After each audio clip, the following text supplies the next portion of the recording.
Are you feeling stuck or unsupported in your current real estate team? Maybe leads are drying up, maybe your business is just feeling a little stagnated, or you're just not feeling in alignment with your team. This can feel so isolating, and we totally get it. This is the end of the year. This could be a great time to shake things up, and maybe it's time to get a change, have a fresh start for 2024, and really start the year off with some positive momentum.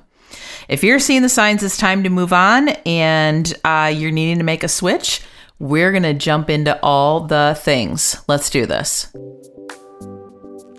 You're listening to the Girl Get Your Face Off a Bus Bench podcast, where we invite you to check your ego at the app, grab a cup of coffee, and get ready to dive into all things real estate marketing, social media, friendship, hardship, love, money mindset, and all the things that celebrate you as a badass boss babe.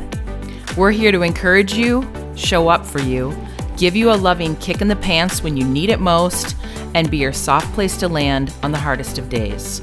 So pull up a seat at our table and get ready to be inspired and start living your best life by design. Welcome to the Girl Get Your Face Off a Bus Bench podcast. We are so excited you're here. Okay, girls, let's dive in.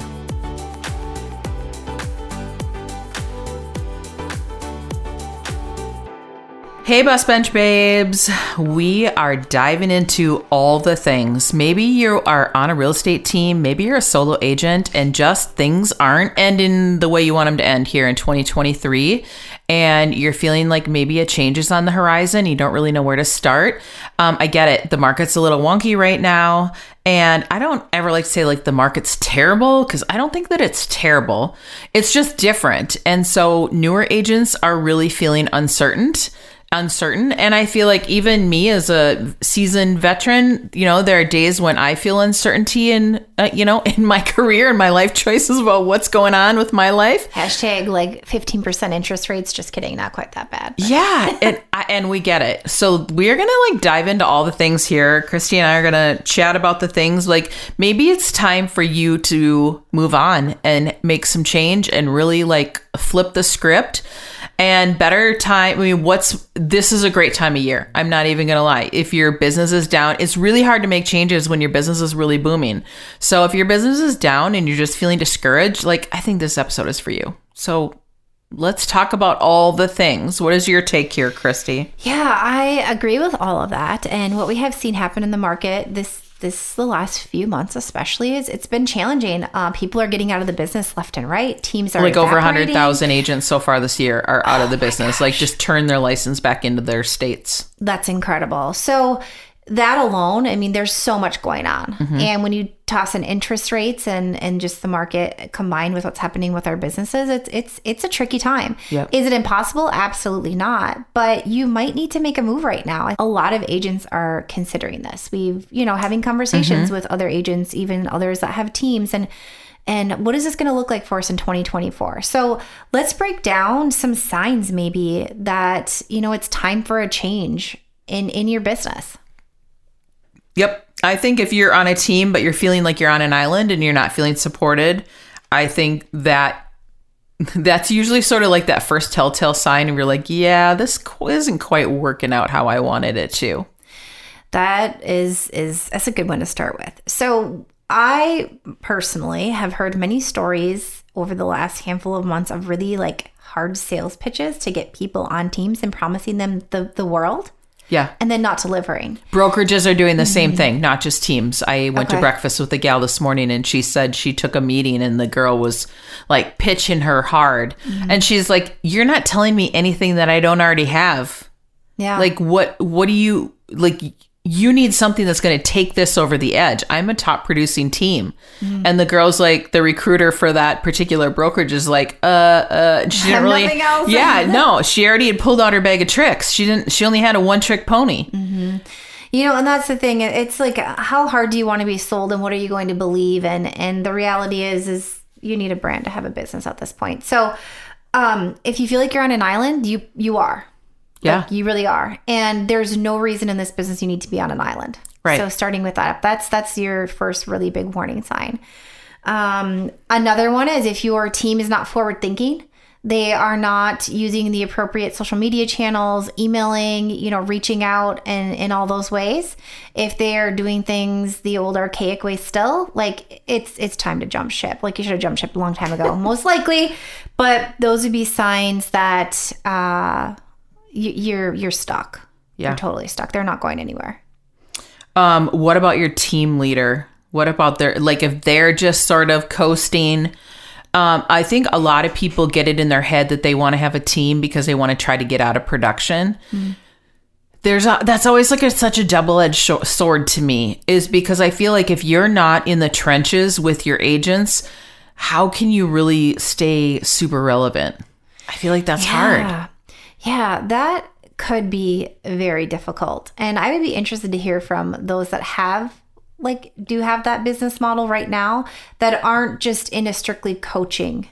Like they haven't pivoted their business there. Right. Because you see that quite a bit. You leave and then you go into coaching, or you leave and you go into something different and you still have the team sort of thing. But if you're actually working with the agents, I would love, if you are that person, like hit us up, because I'd love to chat with you and see what that looks like. Well, and like big teams have sales managers, but if you're running kind of a small team and you are not like trying to further education or have coaching or mentorship, like I feel like that can really, I experienced that firsthand on a previous team that I was on, is that the leader was not moving the ship forward.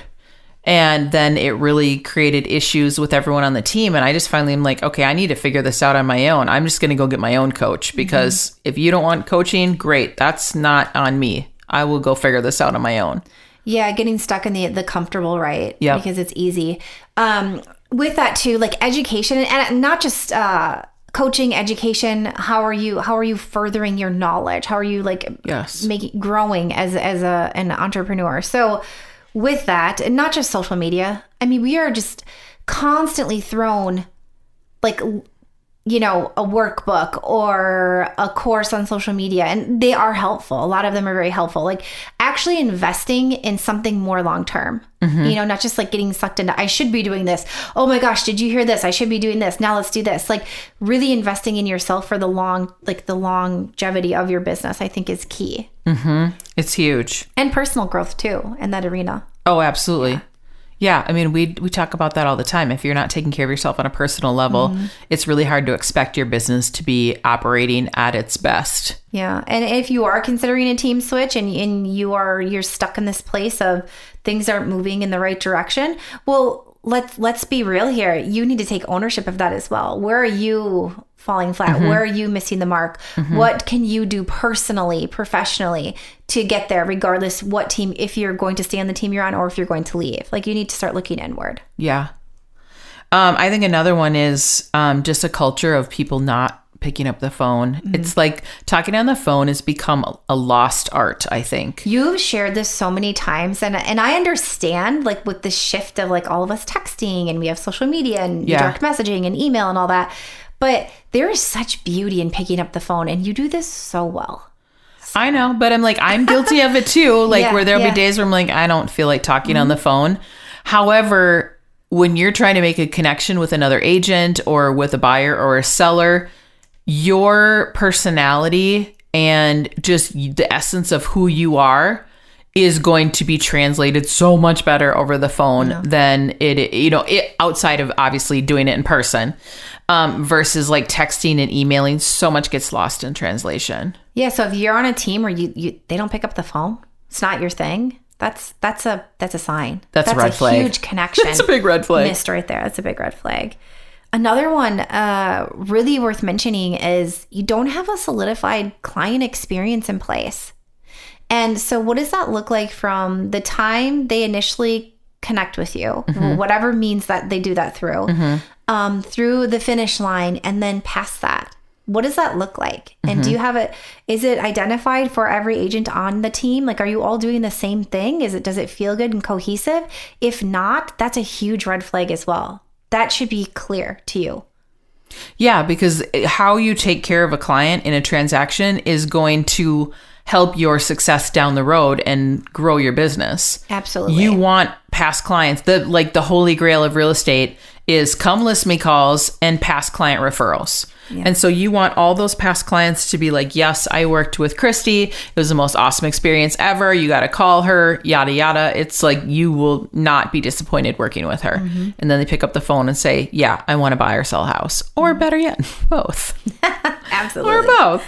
What about being on a team and you are feeling like your strengths are not being highlighted? Ooh, your potential. I know. Yeah, There's so many people with so many incredible superpowers, but they join a team thinking that their superpowers are going to be celebrated only to find out that their light is being dimmed because they can't run their own brand. They can't run a brand within the brand, team brand. What they bring to the table might not fit with the agenda of what the team is. No voice. They have no voice in right. Like that's such a terrible place to be. And I feel like that just puts people on autopilot and robot mode and nobody's going to operate in their best level. No. And if you surround yourself with that, if the rest of your team is like that as well, you're not up leveling in any way. No. Like who you surround yourself with is like determines so much of your life. Yeah. So what does that look like for you? Yeah. Autopilot? It's probably not a great place to be. No, nobody wants that in life. What about when you are hitting a ceiling? This was my biggest experience. This was my reality. Before I started the BPR experience, I was on a team. Obviously there were some things that I would have changed differently if it would have been my team, but I just felt like I hit a ceiling and there was nowhere else for me to go. Team lead wasn't going to sell me her team. She talked about like passing over her database, but I think at the end of the day, she would have never done that. But the writing was on the wall way longer than I stayed there way longer than I should have. I remember the phone call still and where I was and you were like, I'm going to start a team. I was like, what? That's what everybody did. Yeah. Everyone's like, it's about effing time. I still remember. I'll never forget it. It's amazing. But yeah, that is also a big red flag. Yeah. Okay. Something that I think is really important to talk about, and especially with a lot of agents moving all over the place, right? Is team culture. If it's toxic, right? Yep. And what toxic means for that specific team, and how quickly that can affect negatively affect a team and others on it. That's a huge one. So if you're surrounded by that kind of energy and it's noticeable, you're not going to change them. Let's just start with that. Yeah. It might be time to get out. Well, and this doesn't even have to apply to just teams. This can apply to a brokerage too. Yeah, absolutely. There can be a couple of like bullies, loudmouths, pain in the ass type agents at the brokerage that you're at that could really affect the entire culture. I've also seen that firsthand. And all of a sudden those pieces of the equation get removed and you're like, oh, holy cow, look at how things have settled down around here. Feels and lighter. Now how everybody is getting along great. So you never know how a couple of interesting personalities could really change the whole entire culture on a team. Yeah. And make it be like a miserable place that you don't want to be. And you don't have to be in a miserable place. No. It's not that, well, this is what real estate is. No, it's not. It doesn't have to look like that. It can feel really good every day. And I always say, like, don't stick around because of a good split, because you like, oh, I have this great split and everything else around you is terrible. It's not worth it. No. At the end of the day, you're going to be thriving, making more money with maybe a lesser split at a place that really celebrates who you are as a person. You'll feel better as a human. Right? So we spend a lot of time at work. It needs to feel good. What about unmet expectations? I hear this so much is that, my gosh, people interview brokerages and they interview teams and they're like, yeah, I was sold a bill of goods. And I try to be really mindful about that on the BPR experience because I don't want anyone to say like, you said you were going to do X, Y, Z and you didn't do that. It's also why we don't mass bring people on in these mass quantities or like try to like really hard sell anyone. Yep. Because first of all, it doesn't feel good. Right. And like people are giving you a load of shit half the time. Like what we've experienced, or I've experienced this last year alone, of people moving from this place to this place, whether it be brokerages or teams, and what they're being sold versus what the reality is are two very different things. And then when we, tie in what's going on with the market right now, well, you're lost. You're you're so lost. You don't know what to do. Yeah. And so that is definitely something that would be a really big warning sign. Absolutely. So what, if you've gotten this far, like what's your gut telling you? Like, is the writing on the wall for you and you're just choosing to ignore it, thinking that, oh, it'll get better. It doesn't get better. No, it most likely won't get better. No. And it might be the sign that you're ready to move on and see what's next. Let the universe show up for you. Let it open a door. You have to be ready for it. You have to let it happen. Yeah. Yeah. Ryan said an interesting thing when we were setting up for podcasts earlier. He's been doing gratitude, mindful journaling morning and night. And Kaya does it with him. For a month. And all of a sudden, an incredible opportunity for his career presented itself. And he said, what it was exact words, it wasn't coincidence. No, it wasn't coincidence. Yeah. There's other pieces too that have played into that. They all come together though when you let them, right? When you're like alive in your life, and you're aware and you're self-aware and you're constantly growing, whether it be professionally or personally, and then you allow the universe to show up, you allow these signs to come in, and you're being grateful for all the current blessings that you have, then it just opens up more space for more things to show up for you to be grateful for. And personal note, and in our home, we talk all the time about the things that we're grateful for. And I mentioned previously on this podcast a class that I took, a mindful self-compassion class, and just meditations towards people that you're so grateful for and things. Like how much that opens up life for you. It's really pretty cool. That's amazing. So it's a huge piece. Yeah. So if these are warning signs for you, any of these, you're like, yes, this is it. Yes, that's how I feel on this team. It might be the time to consider that move. Yeah. Right? No. Well, you never know. You can always reach out to the BPR experience. Heck yeah. I mean, if you're a local person. If you're local, shoot us a message if you have questions or are considering it. We've been through quite a bit. And Beth has been in this business how many years now, Beth? I don't know, 26 years, something like that. You've seen just about everything, but we're always here to be a platform to bounce ideas off of too. So yeah, our door's open. Yeah. Don't be stuck. Like I think the universe is like dishing up a really good casserole right now for people that are wanting to make changes in their business and their life. It's really hard to do that when things are busy. So now you have this just sort of like natural, a little pause type thing in the industry right now. Maybe it's time to shake things up. Yeah. And use this time wisely. Right. So it's not your first step into having to leave the industry. Right. This is a great time to use that space and to use it well. Yep. Yeah. All right. Well, like Christy said, reach out with any questions and would love to know, like, if you've made a change in your real estate business, like what was that catalyst that you're like, yep, this is it. Yeah. Now I need to make the change. We'd love to hear about that too. Hit us up on social and let us know. And until next time, keep your face off a bus bench. And keep being the badass boss babe that you are. Okay, girls, are you feeling as inspired as we are? We're over here cheering you on because you just finished another episode of the Girl, Get Your Face Off a Bus Bench podcast. If you want more, head over to girlgetyourfaceoffabusbench.com for show notes and more episodes. And don't forget to subscribe and leave us a 5-star review. They mean the world to us, and they're what keep us going. Girl, thanks for being here.